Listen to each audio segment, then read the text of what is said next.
Olá, você vai ver nesta edição do Câmara Rio Notícias. Comissão processante que analisa impeachment de Crivella ouve nesta sexta-feira testemunhas de acusação. A gente vai ficar numa função mais de ouvir, as testemunhas de acusação, e ouvir também a defesa do prefeito Marcelo Crivella, que também vai se posicionar fazendo perguntas. Mais uma CPI é instalada na Câmara do Rio. Foi eleito presidente da CPI e vou trabalhar muito, vou me dedicar muito para que nós possamos juntos conseguir provar essa injustiça. Só vou descansar quando eu conseguir cancelar essa cobrança complementar do Atualiza Rio. E presidente da CPI das enchentes afirma que Crivella mentiu ao informar números para os vereadores que não batem com dados do TCM. Ou ele se explica agora, ou como é que ele chegou a este número, para que a gente, inclusive, possa questionar se de fato esse dinheiro foi investido naquilo que devia, de prevenção, para a população do Rio de Janeiro não sofrer com as chuvas como sofreu, ou ele terá cometido crime de mentira aqui. Não saia daí, a gente volta já. No próximo Rio TV Debate, os desafios da Prefeitura na gestão do meio ambiente. Desde 1988, os municípios são responsáveis pela política ambiental. De lá para cá, o que mudou? Para essa conversa, nós convidamos o vereador Renato Cinco, presidente da Comissão de Meio Ambiente da Câmara Municipal do Rio, e Adacto Ottoni, professor da Universidade Estadual do Rio de Janeiro. Eu te espero no Rio TV Debate.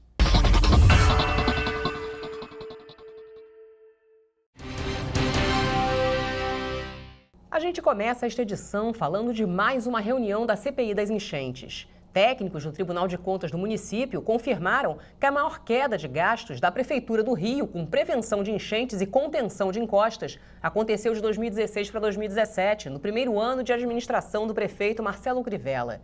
Para o presidente da CPI, o prefeito mentiu ao encaminhar aos vereadores números que não batem com os dados do Tribunal de Contas. A quinta sessão da CPI das enchentes recebeu técnicos do Tribunal de Contas do município. Eles mostraram o que a Prefeitura gastou desde 2013 com programas de prevenção de enchentes, contenção de encostas, drenagem e de saneamento. O tribunal revela uma queda acentuada nos gastos entre 2016 e 2017, o primeiro ano da gestão de Marcelo Crivella. A verba gasta com proteção de encostas e áreas de risco caiu de 67 milhões em 2016 para 30 milhões em 2017. No programa de controle de enchentes, a queda nos gastos foi ainda maior, de 140 milhões em 2016 para 24 milhões no ano seguinte. Os números surpreenderam a CPI, até porque a comissão recebeu um documento oficial do governo Marcelo Crivella informando que a prefeitura gastou cerca de 1 bilhão e 300 milhões de reais desde que o prefeito iniciou o seu mandato. Mas o Tribunal de Contas revelou que os gastos não chegaram a 700 milhões de reais. A gente tem que confrontar o dado que a prefeitura apresenta dizendo, na administração Marcelo Crivella, a frase é essa: na atual administração, a prefeitura já investiu. Eu podia, inclusive, tentar considerar liquidado opaco, mas tudo bem, vou pensar ou empenhar. Já investiu 1,296 bilhões em ações de prevenção de riscos e de combate às enchentes. Quando a gente soma 2017, 2018, 2019 ali, os 228 com os 293 mais 122, alguém podia fazer a conta exata, alguém fez 644, 644 milhões. Estou arredondando para 650 milhões. É metade do que a prefeitura diz que já investiu. Além do presidente da CPI, os outros vereadores presentes cobraram mais informações. Rosa Fernandes quer saber onde o dinheiro foi aplicado e quais as propostas de cada setor envolvido no combate às enchentes. O que essa gestão está se propondo a fazer? Qual é a proposta em termos de enchentes? O que tem? Quem planeja, por exemplo, na Rio Águas, tem que saber o que está planejando. Não pode só ser demandado. Tem que demandar também. Renato Cinco, relator da CPI, questionou a origem dos recursos. O que desses gastos são recursos próprios? O que desses gastos são repasses do governo federal? O que vem dos empréstimos? A Câmara Municipal aprovou, durante a gestão do Eduardo Paes, vários empréstimos à Caixa Econômica a partir do Finisa, né, que em tese seria para infraestrutura e saneamento. Né? Então, quanto que desses gastos ao longo desses anos veio a partir desses recursos de empréstimos, né? A vereadora Tereza Berger afirmou que o gabinete dela levantou dados que mostram um agravamento da situação em 2019. Nós, no gabinete, fizemos um levantamento em relação a 2019 e até o presente momento, nós já perdemos, nessa prevenção às enchentes, 69 milhões e 900, quase 70 milhões, foram cancelados. E 134 milhões foram contingenciados. Então vejam que a situação, ela se agrava cada vez mais. A próxima sessão da CPI vai ouvir integrantes da GeoRio, mas a comissão pretende pedir novas explicações ao secretário especial da Prefeitura. Os vereadores querem que ele se pronuncie sobre a diferença nos números dos gastos com a prevenção de enchentes. Vamos agora perguntar mais uma vez ao senhor Ailton, que é secretário especial da Prefeitura, e que respondeu isso em nome do prefeito, dizendo que já tinha gasto a administração Crivella 1,3 bilhão. Nós aqui achamos 650 milhões, metade. Portanto, é uma diferença muito grande. O prefeito Crivella mente, e isso é muito grave. Ou ele se explica agora, ou como é que ele chegou a este número, para que a gente, inclusive, possa questionar se de fato esse dinheiro foi investido naquilo que devia, de prevenção, para a população do Rio de Janeiro não sofrer com as chuvas como sofreu, ou ele terá cometido crime de mentira aqui, né? Terá mentido para a CPI. Já na reunião da CPI da linha amarela, não houve depoimentos. Os vereadores aproveitaram para definir o cronograma de trabalho. A comissão investiga o sobrepreço de 225 milhões de reais na cobrança de pedágio na Via Expressa. Eu mesma acompanhei a reunião. A reunião de hoje foi deliberativa. Os vereadores discutiram os próximos passos e anunciaram algumas decisões. Nessa semana, membros da CPI estiveram no Tribunal de Contas do município para saber mais informações sobre os documentos desaparecidos e outros arquivados por falta de informações. Foram solicitadas a realização de inspeções extraordinárias dos aditivos 7, 8, 9, 10 e 11 do contrato de concessão entre a Prefeitura do Rio e a empresa Lança, com o objetivo de esclarecer algumas dúvidas. Numa das reuniões da comissão, a pessoa informou que a partir do 7º termo aditivo, já está no 13º, por conta desse termo aditivo não ter sido encontrado, o acompanhamento, né, desses procedimentos relativos à linha amarela havia sido arquivado. Então nós estivemos lá para saber por que foi arquivado. Né? Realmente o presidente do tribunal, com a equipe técnica, informou que não tinha tido acesso ao 7º termo e depois, quer dizer, teve acesso a informações sobre o termo, mas não sobre o termo em si, e por isso realmente estava arquivado. Então, a primeira decisão importante foi desarquivar. De acordo com o vereador Fernando William, na pior das hipóteses, a comissão vai encontrar argumentos suficientes para manter a decisão tomada pelo prefeito de suspender por um prazo determinado a cobrança do pedágio em uma das vias. Ele acredita ainda que existe a possibilidade de suspender a renovação do contrato da Lança por mais 15 anos. No final da reunião, o vereador Fernando William, que é o presidente da CPI, decidiu dar um intervalo maior até o próximo encontro, que vai ser no dia 23 desse mês. Ele alega que os vereadores, os membros da comissão, precisam ter acesso a todos os documentos entregues pelos órgãos diretamente envolvidos no caso, para daí sim fazer uma análise consistente. Daqui a 15 dias, esperando que todos os vereadores já tenham se situado e lido e enfim, tendo bastante consistência em relação a toda a documentação recebida, a gente já possa, aí sim, estabelecer uma convocação da LANSA, junto com os órgãos do município, principalmente a Secretaria de Infraestrutura, que fez o trabalho, Controladoria, Procuradoria, a Secretaria de Transporte, para confrontar os dados e tomar a decisão que eu imagino que vai ser a decisão de reforçar o que o prefeito já decretou. E mais uma CPI foi instalada na Câmara do Rio. O pedido é do vereador Marcelo Siciliano. A comissão vai investigar a aplicação do projeto Atualiza Rio na cobrança do IPTU. Todos vocês sabem da minha luta desde março de 2017 para conseguir cancelar essa cobrança injusta que foi atribuída aos contribuintes da cidade do Rio de Janeiro. E a gente tentou, coloquei uma emenda na revisão de planta de valores, que foi o IPTU, o prefeito vetou, nós derrubamos o veto e ele não sancionou. Apresentei o projeto de decreto legislativo que vinha tramitando nessa casa no final do ano passado, no final do ano retrasado. A gente promulgou e ele não cumpriu, tá, alegando inconstitucionalidade. Então, infelizmente, eu tive que instalar essa CPI. É um compromisso meu com a população, é uma injustiça, é uma covardia que estão fazendo aos contribuintes, uma cobrança por georreferência na cidade, que atribuiu uma metragem quadrada, que hoje eu falo com propriedade de forma aleatória, sem respeitar a noventena, cobrando metro quadrado por unidade sem respeitar a idade do imóvel, sem respeitar a região de onde foi feito esse acréscimo de obra, enfim, vários erros. Então a gente vai lutar até o final. Então eu estou fazendo uma CPI, foi instalada hoje, fui eleito presidente da CPI.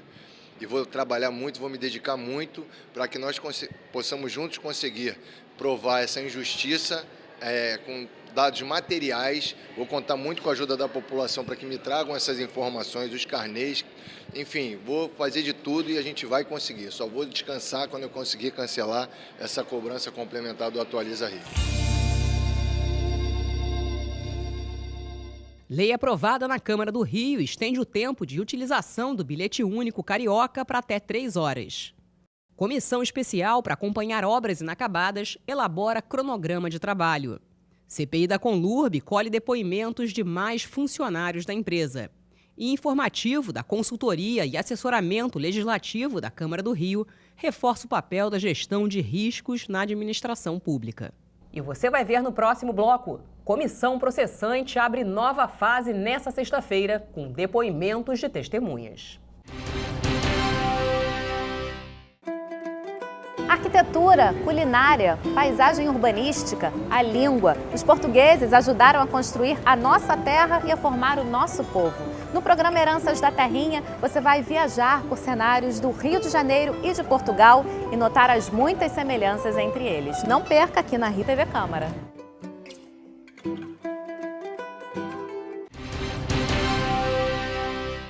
A comissão processante que analisa o impeachment do prefeito Marcelo Crivella ouve nesta sexta-feira 9 testemunhas de acusação. A novela do impeachment do prefeito Marcelo Crivella ganha um novo capítulo nesta sexta-feira. Os integrantes da comissão processante começam a ouvir as testemunhas de acusação favoráveis ao afastamento do prefeito. Vão ser ouvidas 9 testemunhas. Carlos Roberto Andrade Guerra, assessor da Secretaria Municipal de Fazenda. Gustavo Coelho Ribeiro, auditor de controle externo do TCM. Antônio César Cavalcante, ex-controlador-geral do município. Maria Elisa Werneck Martins, subsecretária de Licenciamento e Fiscalização da Secretaria Municipal de Fazenda. Antônio Carlos de Sá, ex-procurador-geral do município. Ailton Cardoso da Silva, ex-chefe de gabinete da Prefeitura. Cristiana da Silva Teles, ex-subprocuradora-geral do município. Márcia Andréia dos Santos Pérez, controladora-geral do município. E Margarete Rose Cabral, chefe de gabinete da Prefeitura. Autor da denúncia, o fiscal de atividades econômicas, Fernando Lira, vai ser ouvido como denunciante. Nessa nova fase agora, a fase da instrutória do processo de impeachment do prefeito Marcelo Crivella, a gente vai ficar numa função mais de ouvir as testemunhas de acusação e ouvir também a defesa do prefeito Marcelo Crivella, que também vai se posicionar fazendo perguntas. Então é um momento mais da comissão de observar todas as respostas, todos os questionamentos e também a gente vai observar a denúncia do prefeito Marcelo Crivella, que foi apresentada à Câmara, a defesa do prefeito Marcelo Crivella, que foi apresentada à Câmara, para que a gente possa construir o nosso relatório final. Na próxima semana será a vez das testemunhas de Crivella serem ouvidas pela comissão. Os vereadores têm até o dia 4 de julho para concluir os trabalhos e encaminhar o relatório final para votação no plenário. Para o prefeito ser afastado, são necessários 2/3 dos votos da casa.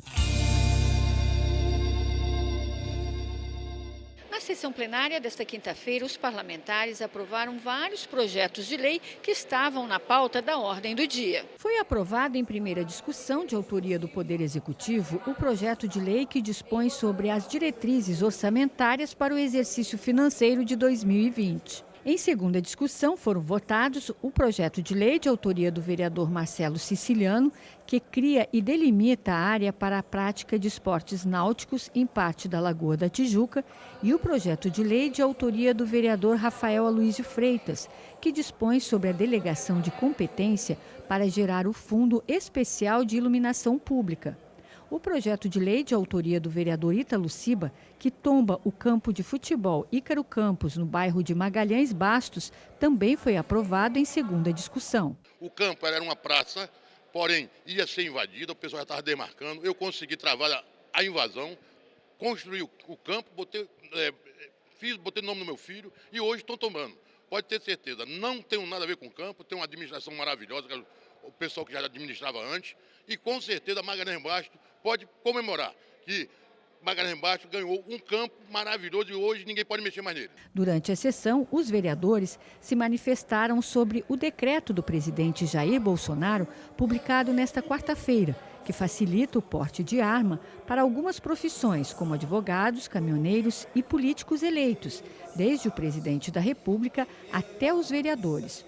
O direito ao porte é uma autorização para transportar a arma fora de casa. Eu quero, nessa fala, parabenizar, sim, o decreto número 9785, o decreto presidencial que regulamenta a Lei Federal 10.826, o Estatuto do Desarmamento, mas surge uma preocupação, vereadores, que nós aqui, enquanto fiscais do Executivo, enquanto também, de certa forma, protetores dos servidores públicos do município, nós precisamos nos debruçar. Porque eu já venho falando aqui diversas vezes que nós já estamos nos aproximando demais, aonde que veremos o padeiro, o vendedor de churros, o síndico de prédio, todos eles armados, e aquele órgão que trata da segurança pública municipal ainda não está armada. E que todas as capitais do Brasil possuem guarda armada, mas só aqui na cidade do Rio de Janeiro ainda não. Queria aqui colocar, como presidente da Comissão da Criança e do Adolescente, o meu repúdio a este decreto ilegal da Presidência da República sobre o armamento. Lembrando que nós temos um Estatuto de Desarmamento, onde a população deixou clara o seu pensamento. Um atropelo às leis, um atropelo à democracia. Não há um estudo científico que comprove mais armamento, diminuição de violência, que aqueles que defendam aqui da bancada da bala, que venham trazer algum estudo sério, apresentem aqui, eu desafio. O próprio Estatuto do Desarmamento, que é uma legislação que contrariou a própria vontade da população brasileira, ele diz que, além de diversos critérios, como por exemplo a idade de 25 anos, a pessoa não possuir antecedentes criminais, que é preciso comprovar efetiva necessidade por exercício de atividade profissional de risco ou de ameaça à sua integridade física.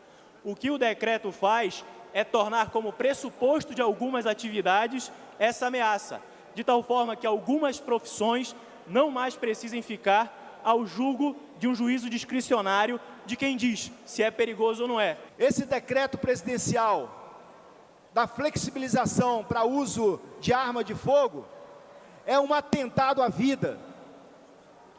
E é bom que se saiba, assassino não é somente quem puxa o gatilho.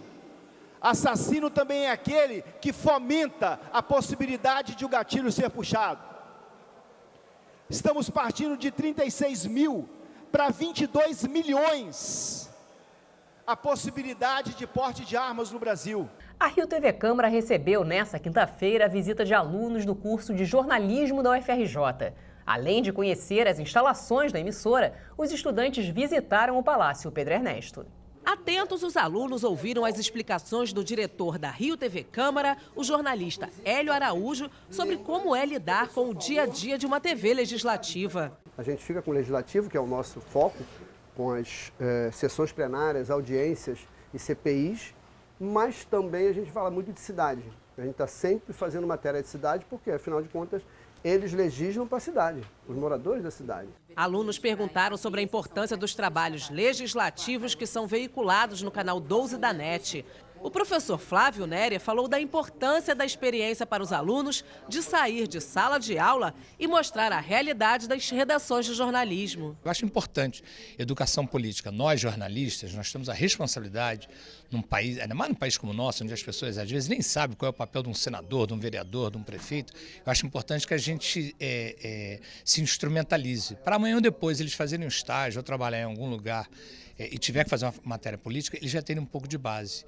E a aceitação, o retorno tem sido muito bom nesse aspecto. Foi muito surpreendente, né, ver a forma como vocês trabalham. E eu acho que visitas como essa são muito enriquecedoras para mim e para os meus colegas, porque a gente sai da sala de aula, onde a gente tem muita teoria, e a gente vem para cá, para a prática, e sabe que acontecem imprevistos, e sabe que a nossa profissão é uma profissão difícil, e que a gente precisa exercer muito da nossa criatividade, principalmente quando tem contingência de recursos. Esse tipo de visita é sempre uma visita muito interessante, porque a gente costuma ter muita teoria em sala e aí a gente sai pouco. E o Flávio é um dos poucos professores que traz a gente mais para o ambiente externo e tal. Então, quando a gente vem para cá, a gente consegue ver como o jornalismo é feito na prática. E como vocês são uma emissora legislativa, que a gente tem pouco contato de dentro para fora, ele consegue mostrar para a gente como que vocês trabalham, como que é o ambiente, como que é a redação um pouco mais enxuta, comparado com outras emissoras. Então, eu acho bastante interessante. E o Câmara Rio Notícias fica por aqui. Obrigada pela companhia. Amanhã a gente se vê.